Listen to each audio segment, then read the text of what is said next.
மக்களே good morning. நான் உங்கள் மேக்ஸ் டீச்சர் பேசுகிறேன். All of you welcome to our maths ma'am TNPSC class. இன்றைக்கி நம்பர் சிஸ்டத்தில் ஒரு சின்ன கணக்கு பாருங்கள். இந்த 6 டிஜிட் நம்பர், அவன் 6 டிஜிட் நம்பர் கொடுத்துருக்கான். என்ன பாருங்கள், 5ABB7A அப்படின்னு ஒரு 6 டிஜிட் நம்பர் கொடுத்துருக்கான். Is multiple of 33. இது வந்து இந்த 6 டிஜிட் நம்பர் வந்து மல்டிபிள் ஆஃப் 33யாம். 33 ஒரு நம்பரால் மல்டிபிள் பண்ணால் இந்த டிஜிட் வருதான், இந்த நம்பர் கிடைக்குமா. For a digit a and பின்னு கொடுத்துட்டான். Hence find the value of a plus b. அப்போ ஏ ப்ளஸ் பியோடைய வேல்யூ என்ன அப்படிங்கிறான். இப்போ நம்ம இதில் ஒரு சின்ன ட்ரிக்ஸு, மல்டிபிள் ஆஃப் 33 அப்படிங்கும்போதே இந்த 33யை ஒரு நம்பரால் மல்டிபிள் பண்ணும்போது இந்த நம்பர் கிடைக்குதுன்னு அர்த்தம்.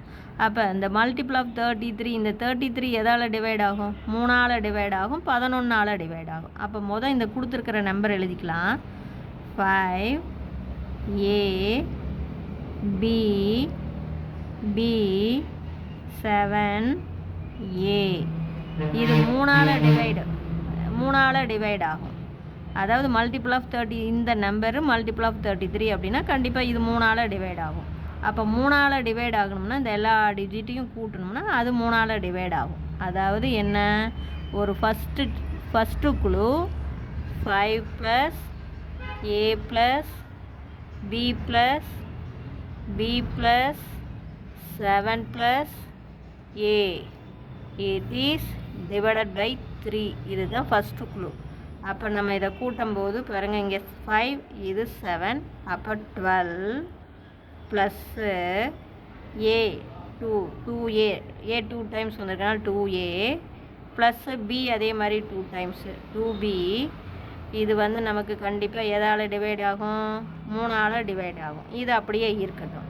அடுத்தது 11ஆல் டிவைட் ஆகணும். 11ஆல் டிவைட் ஆகணும்னா ஆல்ட்ரு நம்பரை கூட்டும்போது நமக்கு ஆன்சர் வந்து ஈக்குவலாக வரணும். அப்போ 11ஆல் டிவைட் ஆகணும்னா ஆல்ட்ரு நம்பரு 5. அப்போ என்ன வரும் நமக்கு? 5 ஆல்ட்ரு 1 விட்டு 1 ஆல்ட்ரு நம்பரை கூட்டும்போது ஈக்குவலாக வரணும். அப்போ 5 + B + 7. பாருங்கள், 5 + B + 7 ஈக்குவல் டு எது வரும்? A plus alter number A + B + A. அப்போ தேர்ஃபோர் இப்போ கொடுக்கும்போது இங்கே பாருங்கள் 12 + B. இங்கே பார்த்தீங்கன்னா 2A + B. இந்த B கேன்சல் ஆயிரும். ஏன்னா ப்ளஸ் B அந்தாண்ட போச்சுன்னா -B. அப்போ 12 = 2Aனா A = என்ன? இதை 2ஆல் அடித்தோம்னா 6ன்னு வந்துடும். அப்போ A நமக்கு 6ன்னு தெரிஞ்சு போச்சு. இதை கொண்டாந்து இதில் சப்ஸ்டியூட் பண்ணி பார்க்கலாம். அப்போ இதில் சப்ஸ்டியூட் பண்ணும்போது நம்ம இது என்ன, 12 + 2 × Aவுக்கு பதிலாக 6 + 2B டிவைடட் பை 3. அப்போ இது நமக்கு 12, இது ஒரு 12, இங்கே 6 2 12, 12 12 24 + 2 × B டிவைடட் பை 3. அப்போ இது கண்டிப்பாக 3ஆல் டிவைட் ஆகணும்னா பிக்கு நாமளே வேல்யூ கொடுத்து பார்க்கலாம். இப்போ 1ன்னு கொடுத்தா 1 2 2 26 கண்டிப்பாக 3ஆல் டிவைட் ஆகாது. 2ன்னு கொடுத்தீங்கன்னா 2 2 4, 4ஓட 24 கூட்டினா 28, அதுவும் 3ஆல் டிவைட் ஆகாது. 3ன்னு கொடுத்து பாருங்கள், 3 2 6. அப்போ B வந்து 3ன்னு கொடுத்தீங்கன்னா தான் உங்களுக்கு 3ஆல் டிவைட் ஆகும். எப்படி? 24 ப்ளஸ் இங்கே 3, Bக்கு 3 கொடுத்தீங்கன்னா 3 2 6. அப்போ நமக்கு என்ன வரும்? 30. 30 3ஆல் அடித்து போடலாம். அப்போ பியோடைய வேல்யூ 3. அப்போ நம்மளை A + B கண்டுபிடிக்க சொல்கிறாங்க. அப்போ A + B என்ன நமக்கு? A வந்து 6 + B வந்து 3. அப்போ நம்மளுடைய ஆன்சர் 9. புரிஞ்சுதுங்களா? இதே அந்த நம்பரை ஃபைண்ட் த நம்பர் அப்படின்னு கேட்டாங்கன்னு வச்சிங்க. அப்போ இதில் பிரதியிடணும். இந்த hence the number is, hence புரியுதுங்களா நான் சொல்கிறது? A + B வந்து நமக்கு 9 வந்தது. ஹென்ஸ் த நம்பர், அந்த நம்பருக்கு போட்டோம் அப்படின்னா எப்படி நம்பர் கிடைக்கும்? ஹென்ஸ் த நம்பர் இதில் கொண்டாந்து நம்ம கண்டுபிடிச்சதில் பிரதிட்டுக்கலாம். 5, Aவுக்கு பதிலாக 6, Bக்கு பதிலாக 3 3 7 6. அப்போ நாம் கண்டுபிடிக்கிற நம்பர் இந்த நம்பர். இது எப்படி வேணாலும் கேட்கலாம், அதை கவனமாக பார்த்துக்குங்க. இது ஒன்றுமே கிடையாது, உங்களுக்கு 2 ட்ரிக்ஸு தான். இது வந்து மல்டிபிள் ஆஃப் 33. மல்டிபிள் ஆஃப் 33 அப்படின்னா இந்த நம்பரை நம்மளால் 3ஆல் டிவைட் பண்ண முடியும். அதே மாதிரி 11ஆல், ஏன்னா இது 3ஆலையும் 11ஆலையும் டிவைட் ஆகிறதுனால இந்த நம்பரும் 3ஆலையும் 11ஆலையும் டிவைட் ஆகும். 3ஆல் டிவைட் ஆகணும்னா இந்த டிஜிட்டு எல்லாம் கூட்டினா அது 3ஆல் டிவைட் ஆகும். அது ஒரு குழு. 11ஆல் டிவைட் பண்ணணும் அப்படின்னா ஆல்டர்னேட்டிவ் டிஜிட்டை கூட்டும்போது ஈக்குவலாக வரணும்.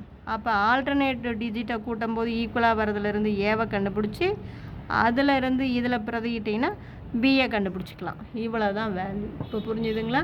சரி, இப்போ அடுத்த கணக்கு பார்த்தீங்கன்னா பாருங்கள், 2வது கணக்கு. when 7 power 1987 is divided by 5, find the remainder. இந்த நம்பரை 5ஆல் டிவைட் பண்ணும்போது நமக்கு ரிமைண்டர் என்ன கிடைக்கும்? இது ஜஸ்ட் ஒன்றுமே இல்லை. பாருங்கள், 7 பவர் 1 அப்படின்னா நமக்கு என்ன வரும்? 7 வரும். 7 பவர் 2 அப்படின்னா 7 × 7, 7 7s are 49 வரும். அதே 7 பவர் 3 அப்படிங்கும்போது எகைன் ஒரு 7ஆல் நம்ம மல்டிபிள் பண்ணும்போது பாருங்கள், 9 7s are 63, மீதி 6, 4 7s are 28, 28ஓட 6 கூட்டினீங்கன்னா 34, 28ம் 6ம் 34, 343 வந்துடும். 7 × 4 போடுங்க. அதே 343 மறுபடியும் ஒரு 7ஆல் பெருக்குறீங்க. பெருக்கும்போது 7 × 21, மீதி 2. அதுக்கப்புறம் 4 7 28, 2 30க்கு 0, மீதி 3. அப்புறம் 7 × 21 3 24ன்னு வந்துடும். எகைன் 7 × 5 அப்படின்னு போட்டிங்கன்னா 2401. மறுபடியும் 7ஆல் பெருக்குனிங்கன்னா பாருங்கள், 1 7 0, 4 28, மீதி 2. அப்புறம் 2 14, 2 16. இந்த யூனிட் பிளேஸ் எல்லாம் மட்டும் பாருங்கள். இங்கே 7 வருது, அடுத்து 9, அடுத்து 3, அடுத்து 1, எகைன் ரிப்பீட்டாக 7 வருது. அப்போ தேர்ஃபோர் இப்போ நம்ம பாருங்கள், 4 இது ரொட்டேஷன் வெவ்வேறையாக வருது. 4க்கு அப்புறம் 5 வரும்போது மறுபடியும் எகைன் வரும், எகைன் 7 வரும், அப்புறம் 9 வரும், அப்புறம் 3 வரும், அப்புறம் 1 வரும். இந்த 4 இது கரெக்டாக பார்த்தோம். அப்போ தேர்ஃபோர் இப்போ இந்த பவர் பாருங்கள், பவர் நமக்கு என்ன? 1987. 1987ங்களா? இது 4 தரம், அப்புறம் 5ஆவது தரம் ரிப்பீட் ஆகும்போது மாறுது. அப்போ இதை 4ஆல் நாம் டிவைட் பண்ணுறோம். 4ஆல் டிவைட் பண்ணால் 4 தரம் 4 16, 19ல் 16 போச்சுன்னா 3. அப்புறம் இந்த 8 தூக்கி வைங்க, 38, 9 4 36, மீதி 2. அடுத்தது இந்த 7 தூக்கி வைங்க, 27. அப்போ தேர்ஃபோர் 27 4ஆல் இது பண்ணும்போது உங்களுக்கு 5 20, 6 20, 6 24, மீதி 3. புரிஞ்சுதுங்களா? அப்போ இதை நம்ம என்னென்னு எழுதலாம்? இந்த 7 × 1987. இப்போ இதுதான் நமக்கு டார்கெட்டு, இது நமக்கு தேவையில்லை. அப்போ இதை வந்து நம்ம என்னென்னு எழுதலாம்? 7 × 4 ஹோல் பவர் 496 இன்ட்டு 7 × 3ன்னு எழுதலாம். இப்போ இது வரையும் ஒரு ரவுண்டு அப்படியே 7 × 4 போடும்போது பாருங்கள், இது வரும், அது ரிப்பீட் ஆகிக்கிட்டே போகும். அப்போ இதுதான் நமக்கு இது. அப்போ இது 7 × 3 போட்டோம்னா என்ன வருது? 343. இதை 5ஆல் டிவைட் பண்ணால் ரிமைண்டர் 3. அப்போ தேர்ஃபோர் ரிமைண்டர் நல்லா பார்த்துக்குங்க, 7 × 3. அப்போ ரிமைண்டர் பார்க்கும்போது நமக்கு என்ன கிடைக்கும்? ரிமைண்டர் 3 அப்படின்னு ஈஸியாக சொல்லிடலாம். எத்தனை ரொட்டேஷன் வருது அப்படிங்கிறத நீக்கி விட்டு மீதி ரிமைண்டர் என்ன இருக்கோ அந்த ரிமைண்டருக்கு யூனிட் பிளேஸில் என்ன வருது, இதை 5ஆல் டிவைட் பண்ணும்போது நமக்கு ரிமைண்டர் 3 அப்படின்னு ஈஸியாக போட்டுடலாம். இவ்வளோதான். இது புரியுதுங்களா? சரி, இப்போ அடுத்த கணக்கு பார்த்தீங்கன்னா இங்கே பாருங்கள், விச் இஸ் லார்ஜஸ்ட், இதில் எது பெருசு அப்படின்னு கேட்குறாங்க.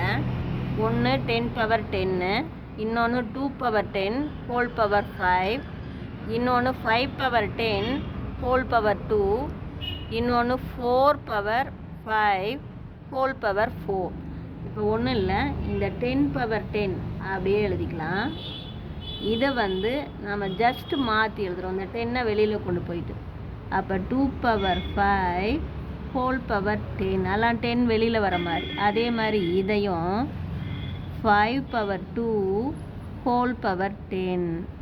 அதே மாதிரி இங்கே பாருங்கள், இப்போ 5 4 5 5 20. அப்போ இதை நம்ம என்ன எழுதலாம், 20 2 × 10 பிரித்து எழுதலாமா? அப்போ 4^2 ஹோல் பவர் 10.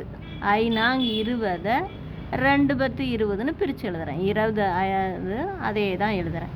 இப்போ பார்த்தீங்கன்னா உங்களுக்கே ஐடியா தெரியும். அப்போ 10^10 வந்துடுது. இதை 2 5 தரம் பெருக்கு போட்டிங்கன்னா 32. 30^10 5 2 தரம் பெருக்கி போட்டிங்கன்னா 25 ஹோல் பவர் 10. 4 2 தரம் பெருக்கி பார்த்தீங்கன்னா 16 ஹோல் பவர் 10. இப்போ பாருங்கள், இதில் எது லார்ஜஸ்ட்டு? இது 10 தான், இது 32, இது 25, இது 16. அப்போ லார்ஜஸ்ட் என்ன? 32 நமக்கு தேர்ஃபோர் ஹென்ஸ் லார்ஜஸ்ட் நம்பர். அப்போ லார்ஜஸ்ட் நம்பர் என்ன? 32×10. இவ்வளவு தான். அதாவது இந்த 32×10 எதுலேருந்து கிடைக்குது? 2×10 ஹோல் பவர் 5 அதிலிருந்து தான் கிடைக்குது. அப்போ நம்மளுடைய ஆன்சர் 2×10 ஹோல் பவர் 5 அப்படிங்கிறது தான் லார்ஜஸ்ட் நம்பர். இதில் ஒரே சின்ன ஒரு குறிப்பு தான், 10 வெளியில் வர மாதிரி பார்த்துக்கோங்க. 10 ஈவனாக வெளியில் வந்துட்டு உள்ளே பெருக்கி பார்த்தீங்கன்னாவே உங்களுக்கு லார்ஜஸ்ட் நம்பர் எது அப்படின்னு தெரிஞ்சு போயிடும். இப்போ புரிஞ்சுதுங்களா? இவ்வளோதான். Wish you all the best. Thank you.